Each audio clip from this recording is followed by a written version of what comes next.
for startups or those emerging brands, especially, this is top of mind, especially when some of them are just breaking into retail and there's so Mhm. much they need to understand. So the first thing that I would recommend, and what we're actually hearing from customers too, is just be upfront and transparent, right? Like this is a partnership.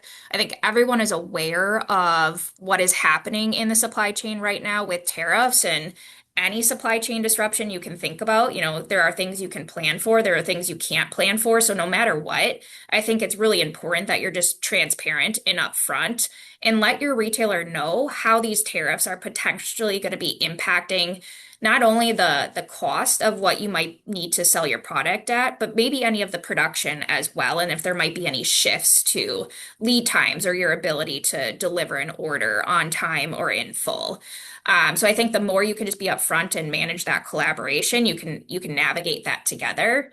And then the other thing I would say is, again, especially for emerging brands, the reality is they're probably going to have to change price, right? You're not going to be able to necessarily move your manufacturing or make some of these long-term strategic decisions. So if you are looking at adjusting your price, just be thoughtful. Maybe you only adjust it on one of your products within your line versus all, or maybe there's very intentional amounts.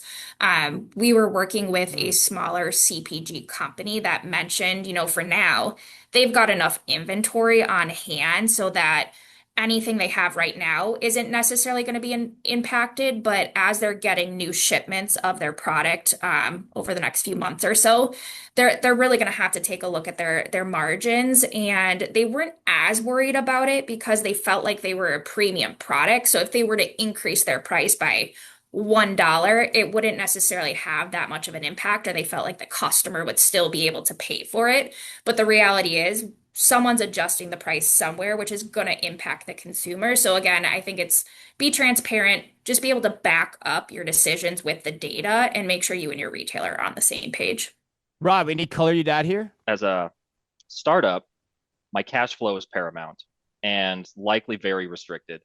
I don't have a lot of negotiating power, production scale. Like I said, capital is limited.